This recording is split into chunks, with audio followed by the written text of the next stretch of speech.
나의 백성아, 너희는 그 중에서 나와 각기 여호와의 진노를 피하라. 너희 마음을 나약하게 말며 이 땅에서 들리는 소문으로 말미암아 두려워하지 말라. 소문은 이 해에도 있겠고 저 해에도 있으리라. 그 땅에는 강포함이 있어 다스리는 자가 다스리는 자를 서로 치리라.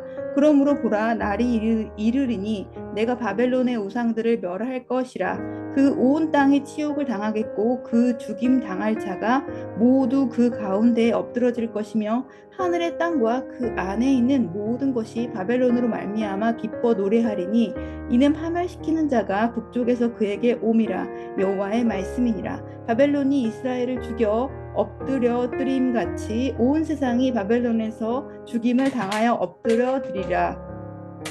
칼을 피한 자들이 멈추지 말고 걸어가라. 먼 곳에서 여호와를 생각하며 예루살렘을 너희 마음에 두라. 외국인이 여호와의 거룩한 성전에 들어가므로 우리가 책망을 들으며 수치를 당하여 모욕이 우리 얼굴을 덮었느니라. 보라, 날이 이르리니 내가 그 우상들을 벌할 것이라. 부상자들이 그 땅에서 한숨을 지으리라. 여호와의 말씀이니라. 가령 바벨론이 하늘까지 솟아오른다 하자. 높은 곳에 있는 피난처를 요새로 삼더라도 멸망시킬 자가 내게로부터 그들에게 임하리라. 여호와의 말씀이니라.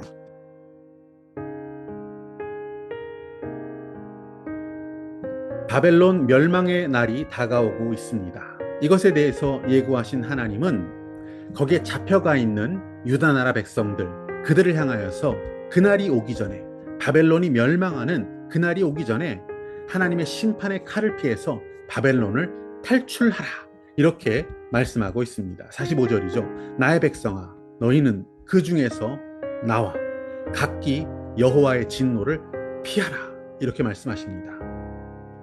결국 바벨론의 우상들은 파멸될 것이고 죽임을 당한 자들이 바벨론 땅에 엎드려질 것이라고 하십니다. 바벨론이 하늘까지 치솟아 오른다 하더라도 높은 곳에 있는 피난처를 그들의 요새로 삼을지라도 하나님의 진노를 결코 피할 수 없을 것이며 바벨론은 파멸될 것이다 라고 오늘 본문을 통해서 경고하십니다.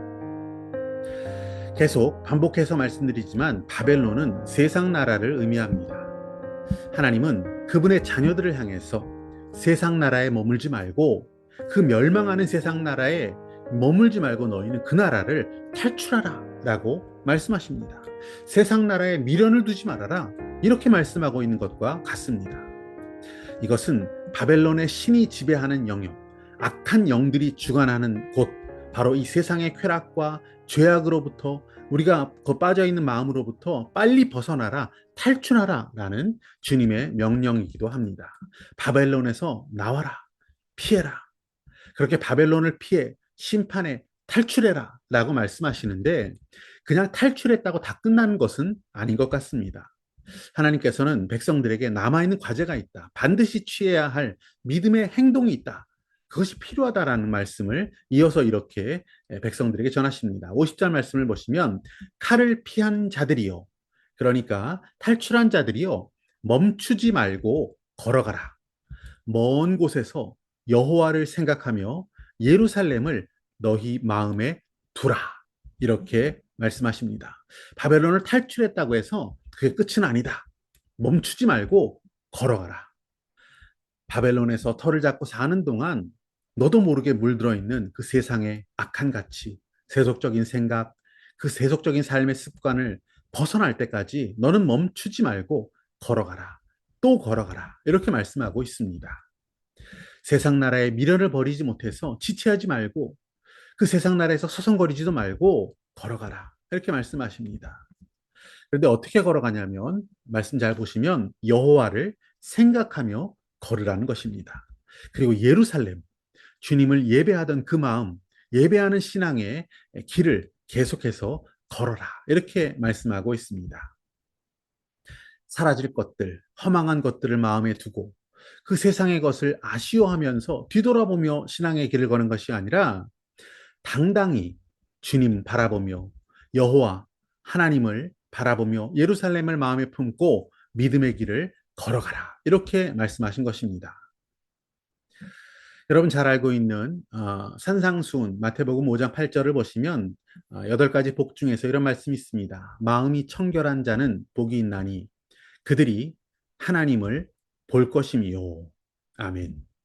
마음이 청결한 자, 마음이 깨끗한 사람은 하나님을 볼 수 있는 복을 누릴 것이다. 하나님을 본다. 이 자체가 과연 어떤 복이 될 수 있을까라는 생각이 좀 들기도 합니다. 여러분, 무엇을 보느냐, 무엇을 보며 인생의 길을 걸어가느냐, 이것은 매우 중요한 문제입니다. 무엇을 보며 사는가, 거기에 따라 인생이 달라진다는 것입니다.